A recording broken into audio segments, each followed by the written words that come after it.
Okay, let's wait for you guys. If we'll probably see people to join. Good morning. Once you join, let me know who is online. Let's tell the rest that we are live already.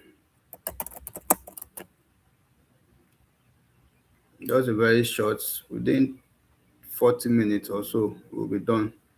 Just to refresh our brain on the course.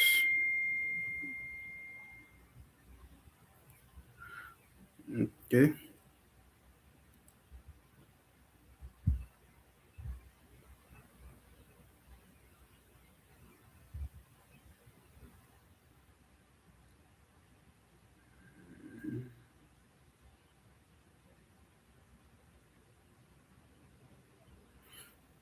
Okay. When you are here, you let me know.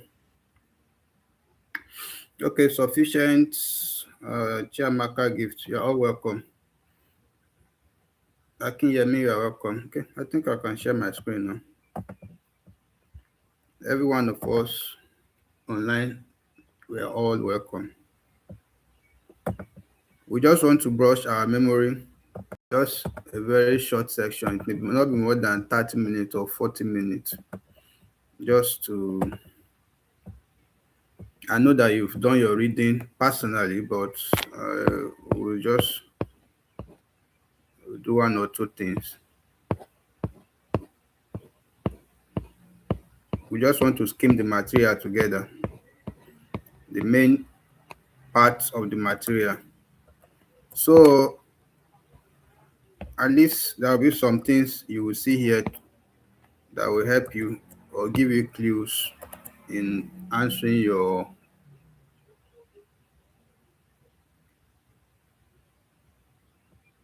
I hope it's the right this thing I started. Hope is the meeting for English 121 I started. Hope it's not NOU.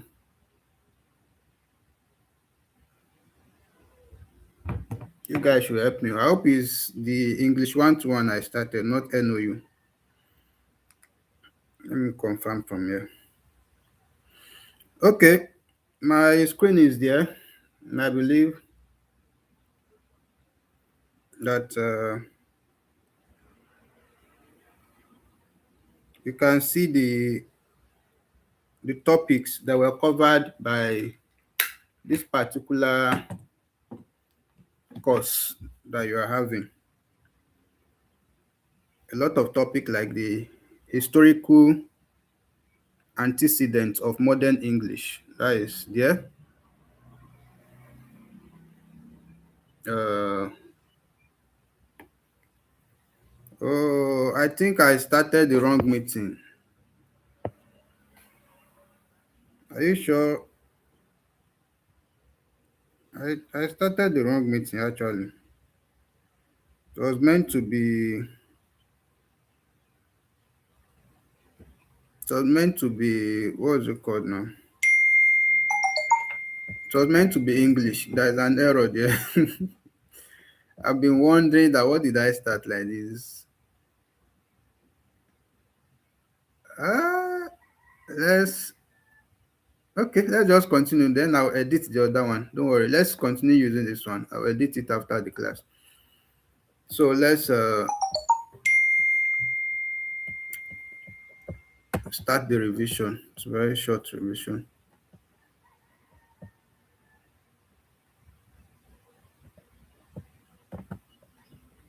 Okay, so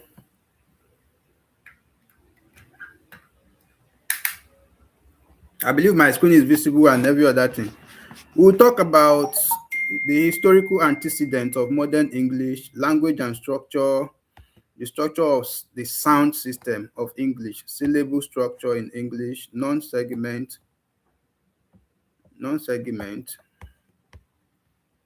or non-segmental features of English, module 2, syntactic structure, the word classes, units, open class items, closed class items, sentence structure, sentence types, structural and functional clauses in sentence structure, and so on. Okay, I think I'll just go straight to module 2 and 3. I'll refresh your brain on those two units. So let's go straight to module 2 and 3. From this place, I believe you guys will know what we call, there was something they asked you in just 101 about suffix, prefix, and the rest of them that most of you were complaining about that you do not have idea on. And I think the main reason is that you you've not gone through this material before going for exam for English. This course would have helped you in your GS 101 a whole lot. I want to see if we can start from module 2, unit 1. Those of you that are not good in English, you will find the course somehow tough. So you better open your mind now. For those in mass comm, I think this is the only time you will need to go through a course like this. I'm not sure you have something like that in. Okay, this one is module 1.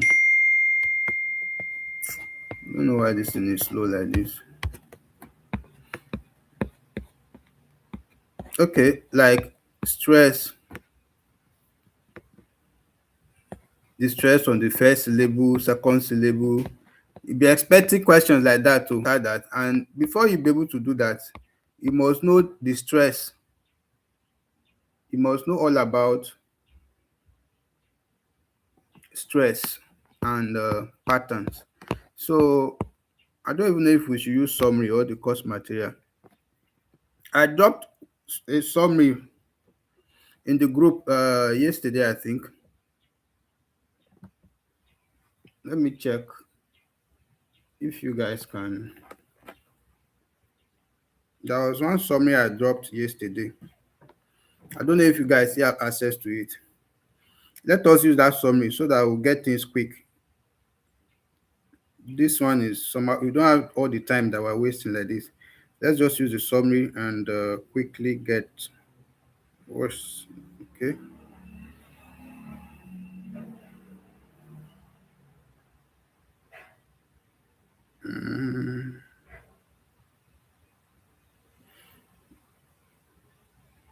This just give me some time to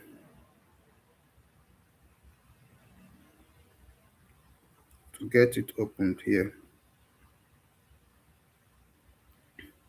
I believe I dropped it in the groups this morning. Just want to locate it. Okay.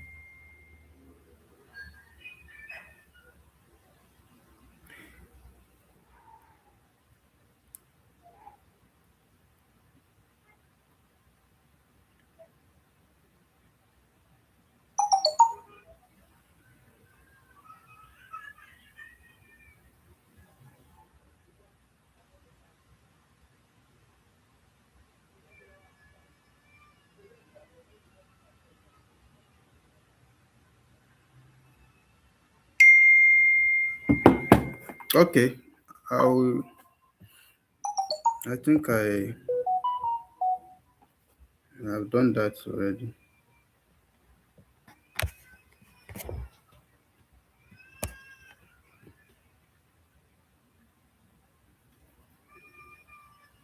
This all done for me. Oh. No vex. I'm trying to open the material. I'm not sure I have that material here. I want to send it to my. Where did I send it to now?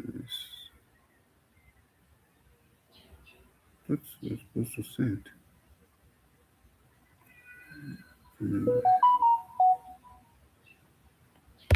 Okay, thank God. Okay, so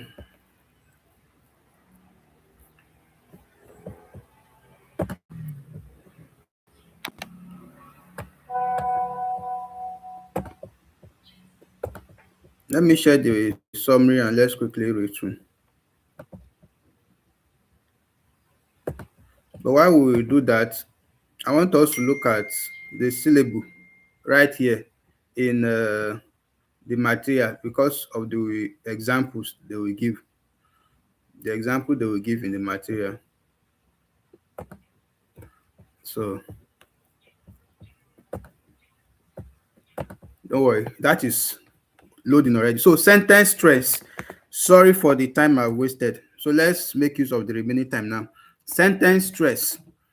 When words are in company, not all categories of words are stressed. The types of words often stressed in a sentence are the content words. So the type of words that is often stressed in a sentence are the content words, like the nouns, the verbs, the adjectives, adverbs, and the demonstratives and negative makers. Pronouns, articles, auxiliary verbs, prepositions, and conjunctions are not normally stressed except for emphasis. So you should note the ones that are stressed, content words, and the ones that are not stressed, like the pronouns, the articles, adverbs, and the demonstratives and negative makers, or sorry, conjunctions rather. So in the following example, only the categories of words specified above are given prominence. She got him out of it. I want a pen, not a pencil. Do you like rice? Now those are, let's go to,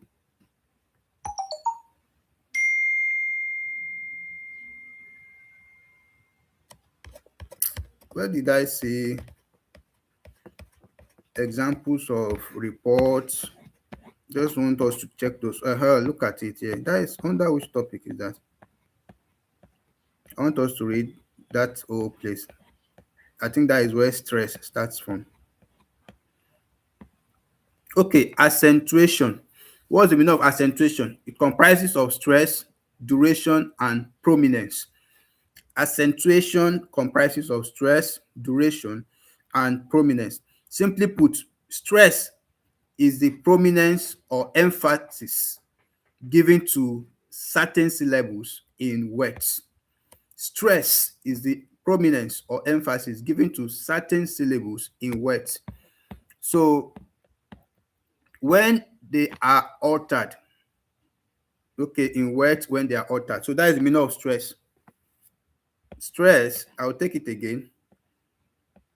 Stress is the prominence or emphasis given to certain syllables in words when they are altered. Now, syllables given such prominence or emphasis are said to be stressed or accented.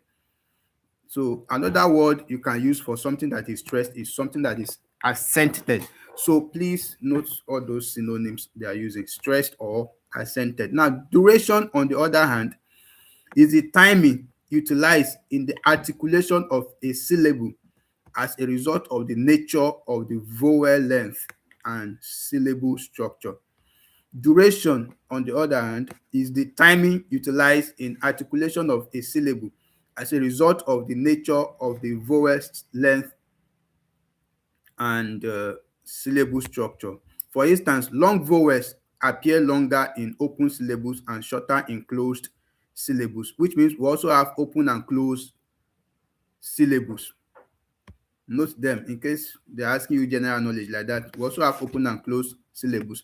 The vowel sounds, and in the open and closed syllable structure, uh, long vowels, they appear longer in open syllables and shorter in closed syllables. The vowel sounds in the three words fee and feel are the same, but because of the nature of the syllable, the vowel E, the long one, sounds longer in fee than in feel, because fee has an open syllable structure, while feel has a closed syllable structure. Those are things they are likely going to ask you, that maybe fee has a dash structure, a dash syllable structure. The one that is fee, the one the school fee you pay, that one is open syllable. the feel, that is emotional, the one you feel something, that is closed syllable. In pronouncing words, some syllables are given more attention and said with more force. These are called stressed or accented syllables. The sign and apostrophe at the top is conventionally used to show such syllables. So the part of your word that is stressed, the syllable that is stressed, they usually use that sign, this symbol that you are seeing. This is what we normally use to show the part of the word that is stressed, not the bracket. So that's that apostrophe sign inside the bracket. I believe we are seeing it. Okay, so is what they usually use for uh what is it called now?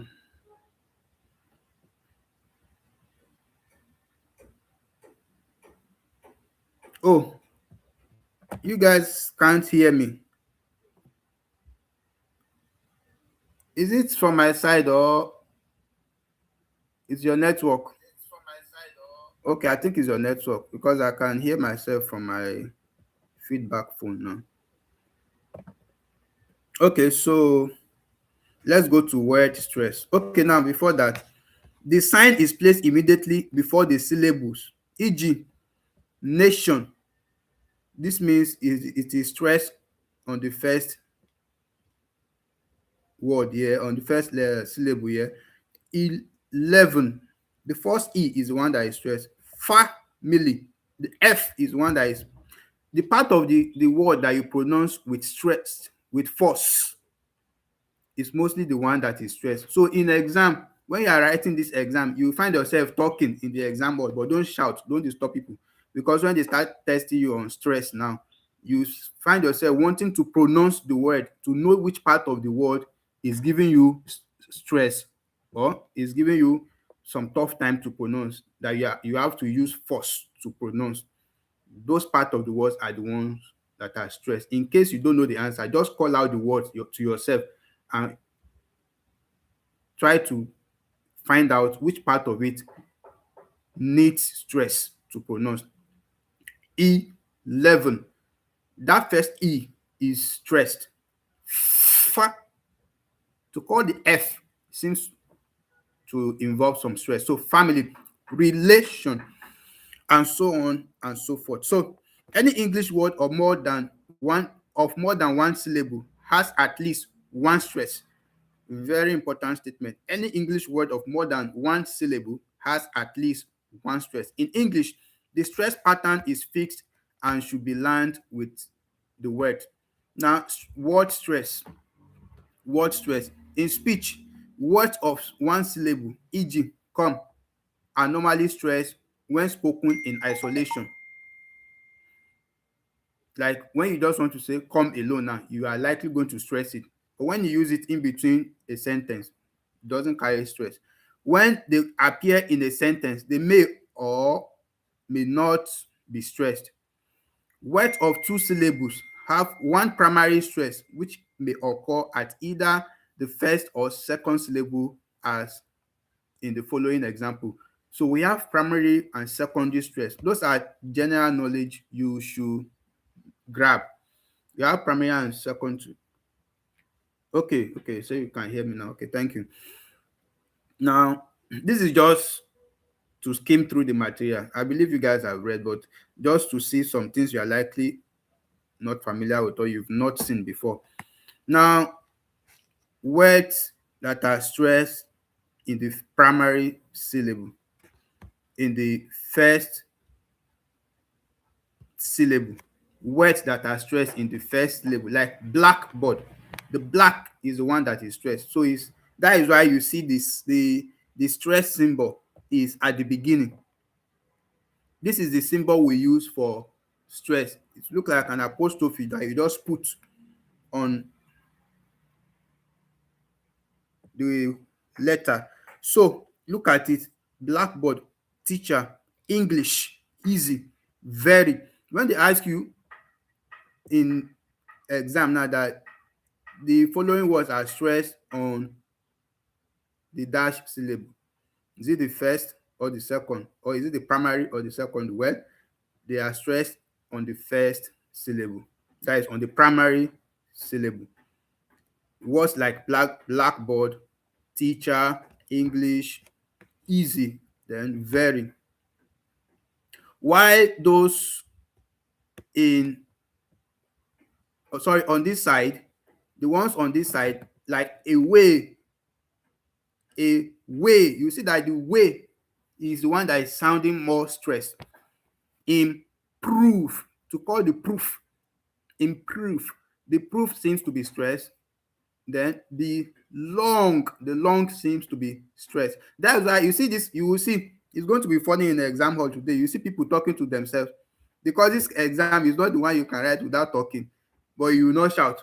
So you'll be solo, you try to be calling those words in order to get the right thing you actually want to pick. Success. Suck. The second seems to be stressed. So each of these ones on this side, they are stressed on the second syllable. The ones on this side, like blackboard, teacher, English, all those ones, they were stressed on the first syllable. The thing is sweet because it's something you can call out and try to see which part of it is giving you headache. Then you will know that is the part that is stressed, whether the primary or secondary, or the first or second syllable. So there are no hard way, there are no hard and fast rules as to where stress occurs in words. The stress disposition of a word is linked with the word. There are, however, some English words of two syllables with the primary stress on both syllables. Here are some of them. Words that have only two syllables and each of the syllable is having stress. The primary stress is fixed on each of the syllable. One example of them is outside. You see that when I want to say out, it's stressed. Side is also stressed. So the primary stress on the two syllables. So the primary stress is found or placed on the two syllables. The same thing with indoors. Indoors. The primary stress is found on both syllables. While downstairs and then 14 and so on. But basically, these are the examples they will likely use to test you. We also have some English words of two syllables that have stress on the first syllable when they are nouns or adjectives, and on the second syllable when they function as verbs in the following example. For instance, if you said you are present in this class now, for instance, present, the stress is on the first present. So I'm present in this class now. You are present in this class. The stress is on the first syllable. But when you present something to someone, the thing has changed now. It's still the same word, but you present now. In presenting, it has come to, so it has turned to a verb. In the verb form, the stress is on sent. It's on sent. So present, which is a gift, or you present an act of giving something to someone, while present means you are there, you are available and you are there. So while it is a noun, the first one, the word is stressed at the beginning, which is the first syllable, while on the verb version of it, it is stressed on the second. So that is to tell you that there are some words like that. Please note it. So when you see present in the exam and you see the stress, and don't forget what they use, the symbol they use to denote stress is like an apostrophe, like this, like a comma but above. You see, that is what we use for stress in anywhere. Mostly that is a conventional way of showing a stress. We have more example of words like that, like a record, which is like, the cumulative report of something over time. You record a record of that thing. Is when it is a noun, record. is stress on the first syllable. But when you record something, which is a verb now, action, like the act of recording, it now the stress goes to the second syllable, which is the verb version. Progress and progress, likewise. Convert and convert. Suspect and suspect. Protest, which is the noun, and protest. Now, you see each of them, both their noun version and their verb version. Noun version, stress on the first syllable. Verb version, stress on the second syllable. Increase and increase. Conduct, conduct. Insult, insult. So reject and reject. So each of them, just know when you have words like this that can appear as both noun and verb, the noun version is stressed on the first syllable at the beginning, while the verb version is stressed on the second syllable. You need to take note of the fact that not every word of two syllables behave in the same way. Only a couple of them exhibit this pattern of stress shift. Some Nigerian speakers of English overgeneralize this rule and extend it to words like address, mistake, which are pronounced with the stress on the second syllable for both nouns and verbs. Such stress in English cannot be shifted at will. It is important to learn the stress pattern of a new word each time a new word is encountered. There is one question in this material that is, I don't know, there is this popular mistake or error that Nigerians make. There is a question like that. I don't know if they will ask you this year. There is this popular mistake Nigerians make, like, is it shifting the. Well, maybe we are likely going to meet it. In words of more than two syllables, those are polysyllabic words. Words that has more than two syllables. All the ones we have been doing thus far, they are words of one syllable or two syllables. So words that have more than two syllables, they are called polysyllabic words. The polysyllabic words are words with more than two syllables. Only the primary stress is given. So I think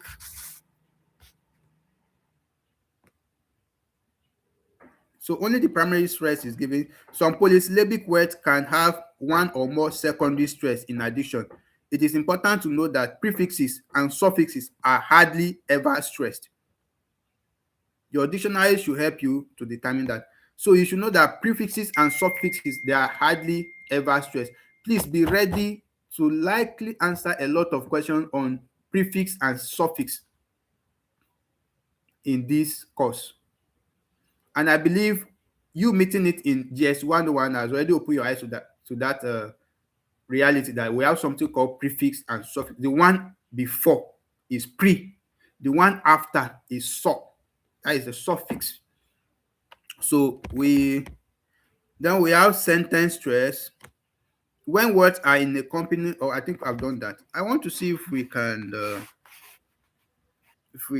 quickly check the summary now. Let's quickly rush through the summary and see what we can do. The summary and see what we can do.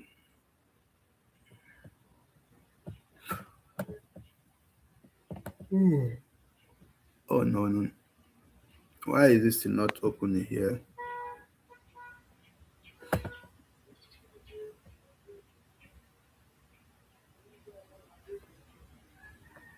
Okay, coming.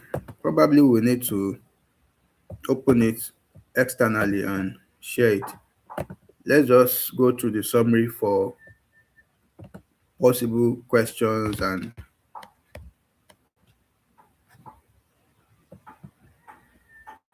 okay, please, I will need to share my windows now externally.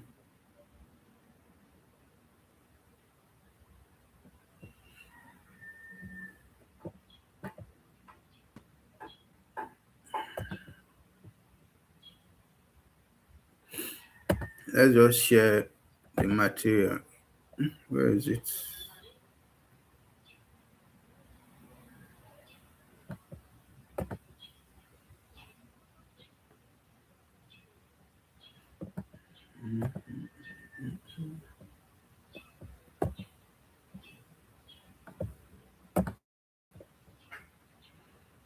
Hold on, I want to share the summary.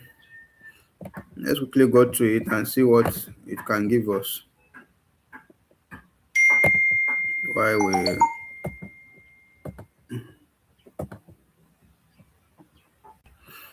okay. As soon as you're able to, okay, I think it's visible, but very tiny. I may need to bring it up a bit so that you'll be able to. Okay, so here let's just quickly read through. The history of English begins around 600 AD. So, and that period is the period we call the period of prehistory of English. You it's not just there is nothing you are going to see now that doesn't have an history. So studying the history of English is part of it. So the period is 600 after the death of Christ. That is the full meaning of AD. The English ancestors were part of the Germanic branch of the Indo-European family. So those are two that really, started this language called English. They were part of the Germans. That is the meaning of Germanic. So they are from Germany and kind of branch of Indo-European family. And they spoke a dialect called Low German. They spoke a dialect called Low German. Then the tribes that migrated to England, we have some tribes that migrated. This one is part of the history now. That is in Unit 1. The tribes that migrated to England were the Angles and the Saxons and the Jutes. So they were collectively called the Anglo-Saxons. These are just first contacts of the Anglo-Saxons with civilization were through the merchants and traders from the Roman Empire. The first time the Anglo-Saxons, and when you hear the Anglo-Saxons, you should know that they are talking about the Angles, the Saxons, and the Jutes. So the first contact they made with with civilization was when they met the merchants and traders from Roman Empire. That means Rome was already civilized by then.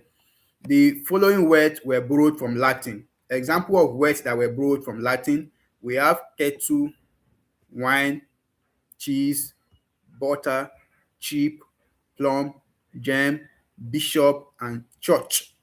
So all of these words, they were original Latin words borrowed into English. The Romans ruled Britain since the 43 AD. That is 43 after the death of Christ. That was when the Romans ruled Britain. The original inhabitants of the British Isles were the Celts. The Celts were the original inhabitants of the British Isles. Okay. The Roman influence was not strong enough to make Latin the national language in England. So even though the Romans were ruling Britain, Britain is the main owner of English, that is the British. The Romans were ruling them then around that 43 after the death of Christ, but the influence of their ruling was not that strong for the people of Britain to accept their Roman language as the official language that they'll be speaking. So they chose not to use Latin as the official language, while the people continued to speak Celtic with Latin only as an official language. The last Roman ruler left England in 410 after the death of Christ, and according to the historian Bede, the Jutes came to England in 449 AD, while the Celtic king who invited the Jutes was Vortigern. Vortigern. The Jutes probably left England or permanently settled in Kent, while the Angles established themselves in eastern England.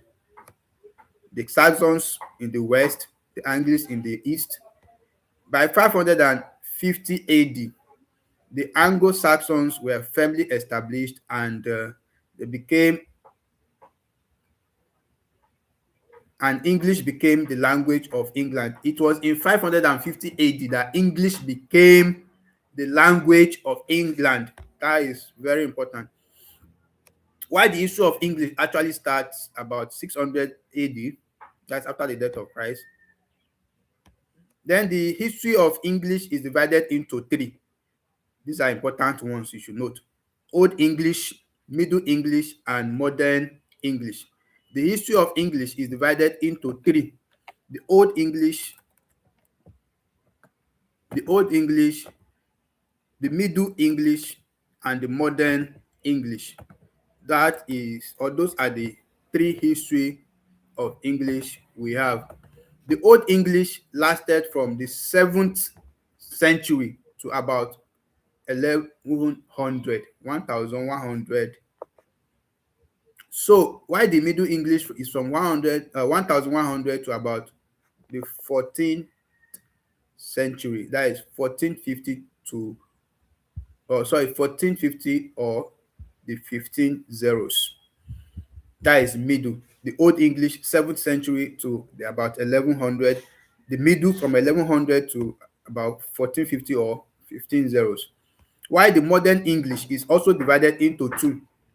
We have the early modern English and the late modern English. Early modern English covered about 15 zeros to 17 zeros. Late modern English covered about 17 zeros to where we are now. So from uh, the 7th century to the 11 zeros, that was the Old English. Then the Middle English from 11 zeros to 1450 or to 50 zeros, 15 zeros. While the Modern English, which is the third type, is divided into three. And we have them like sorry, it's divided into two, sorry, the early modern and the late modern. The early modern was from 15 zeros, where the Middle Age, when they stopped their own, that was where the early modern English started, in the 15 zeros to the 17th zeros. And the late modern, which is the one we are using now, is from 17 zeros to our current age. And you know, if you have been reading some of those novels written by all those old writers, you will see that the English can blow your head.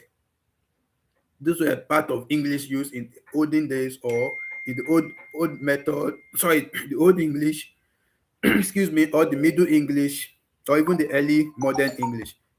It's very complex. It's a very complex type of English. Now, the most famous king of the West Saxons, was Alfred the Great. The most famous king, Alfred the Great. Don't forget details like that. Alfred the Great founded and supported schools, and was the most famous king in West Saxon. He caused many books to be translated from Latin to English in the Western Saxon dialect. We have the Norsemen. The Norsemen came from Denmark and Scandinavian, that is Peninsula. So that is the Norsemen, something called Norsemen. We don't know if they will actually dwell on history this semester, but let's just be reading them. Anyone who can read till around 12, we will stop. The Norsemen landed on the east coast of England in 866, while the struggle between the English and the Norsemen ended with a treaty. They ended it with a treaty, that is a kind of agreement, signed agreement. Now, the effect of the Norse invasion on English was a considerable influx of Norse words. Now, the Norse words that we have example of Norse, I don't even know what to call them. Examples of Norse words in English are sky, give, law, egg. outlaw. Those are examples of noseware. And we have leg, ugly, scant, sly, crawl, scold, take, trust. So when you say any of these words, they are actually nose words in English. Like those are the things nose people brought into English. Now we are now on unit 2. Dash is a system of arbitrary vocal symbols by means of which a social group cooperates.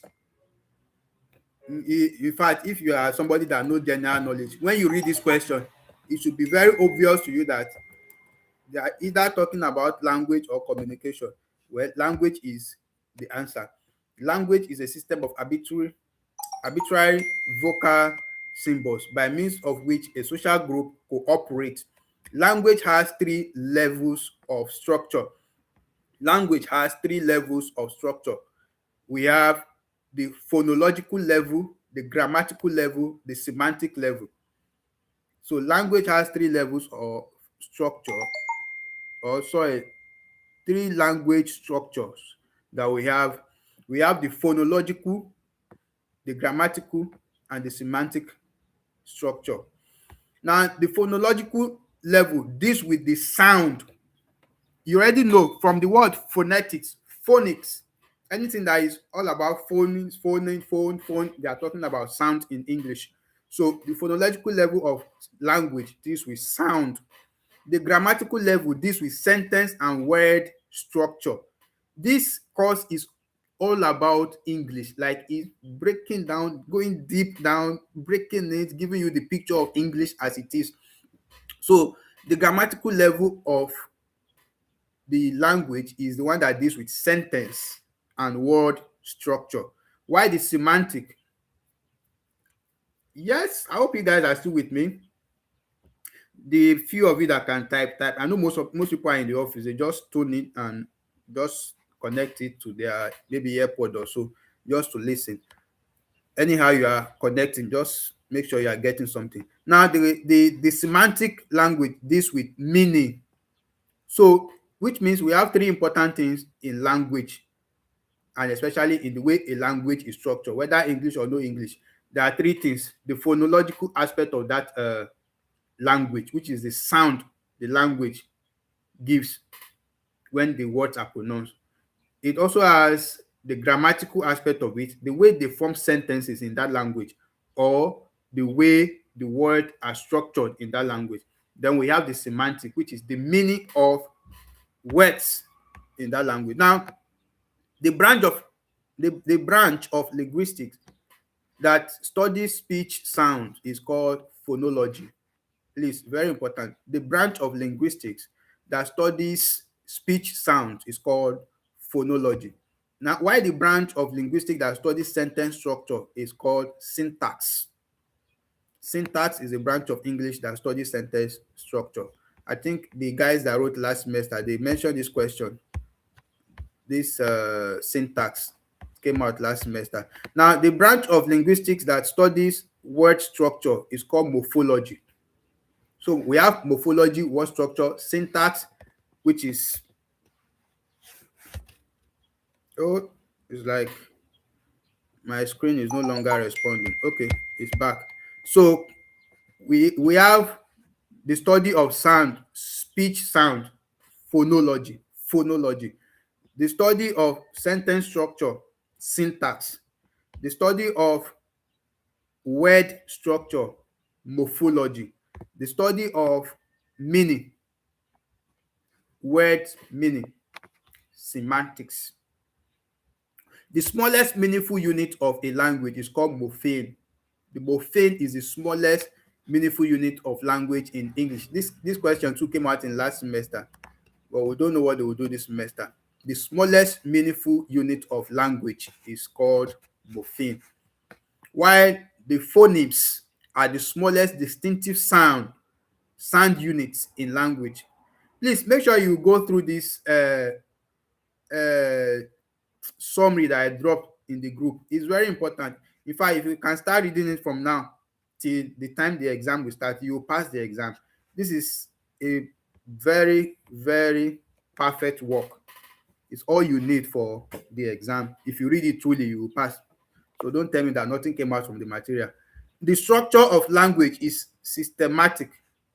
That is true. Human language is rule governed, and that is also true.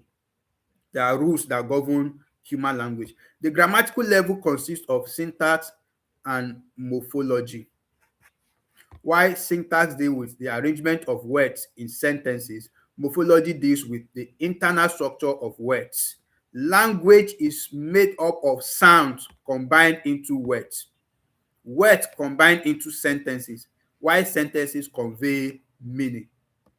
Words combine into sentences. Sentences convey meaning. It is a sentence you give out that is meaningful to the hearer. But the sentences did not just start on their own. They came from the combination of words, and words came from the combination of internal structure, while the arrangement of those words is called syntax.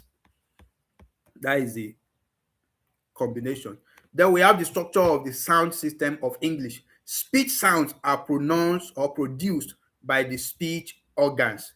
They may ask you now, from this place now, this thing I've just finished reading, they may ask you that which organ of your body is for speech.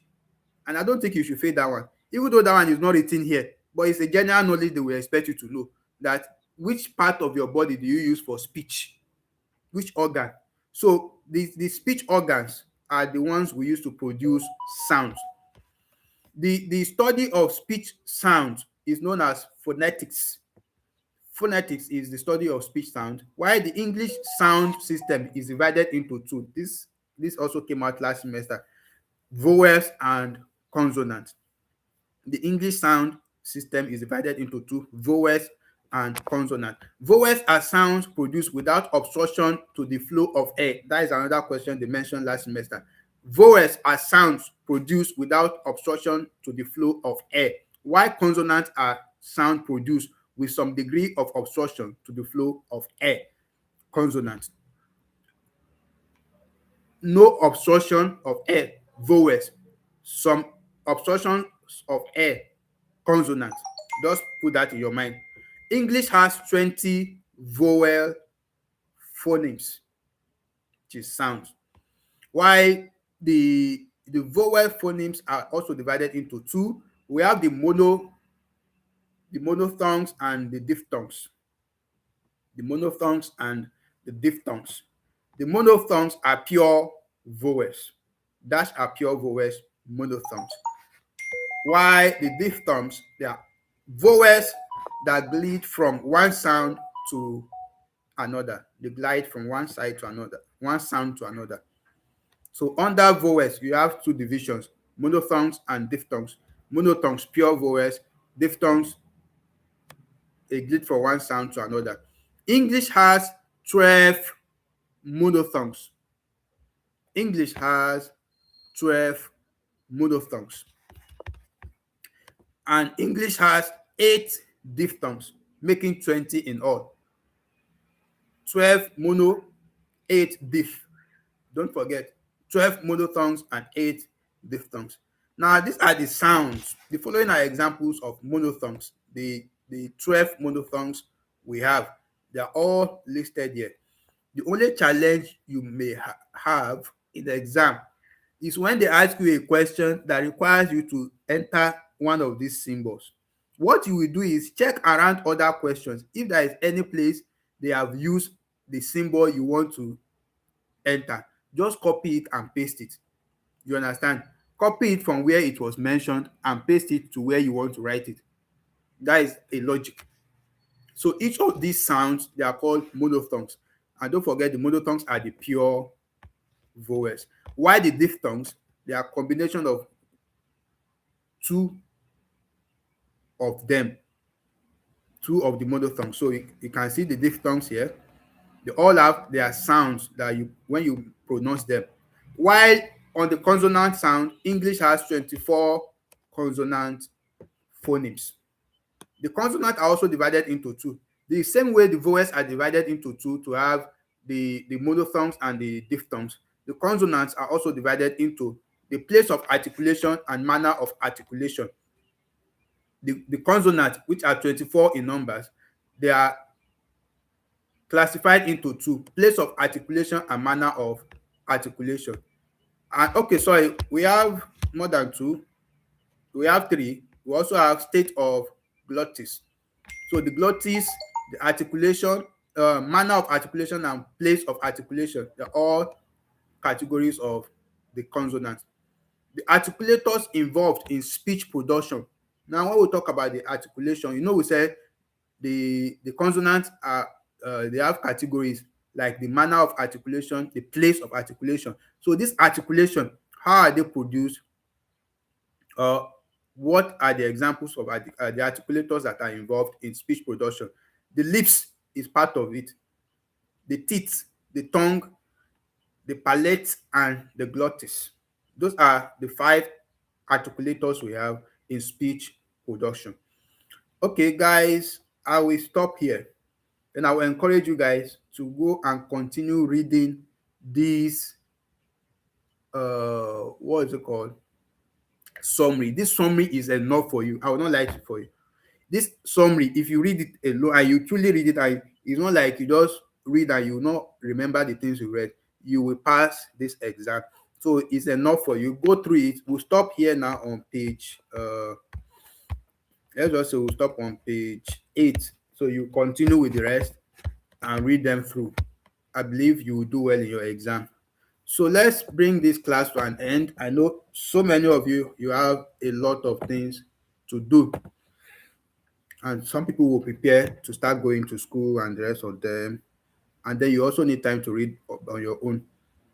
I wish you good luck. I believe we have ACE this time around, because this one is your core course. It's part of your course. It's not DST. This one is a core course. This is English 121. Sorry, there's an error in the link. I actually started NOU 107, but don't worry, I'll correct that. So thank you. Please use your time wisely. Read the summary. If you don't have it yet, message me on WhatsApp. Let me drop it for you. Although I've dropped it in all our groups this morning. Make sure you read it. Good luck and bye-bye.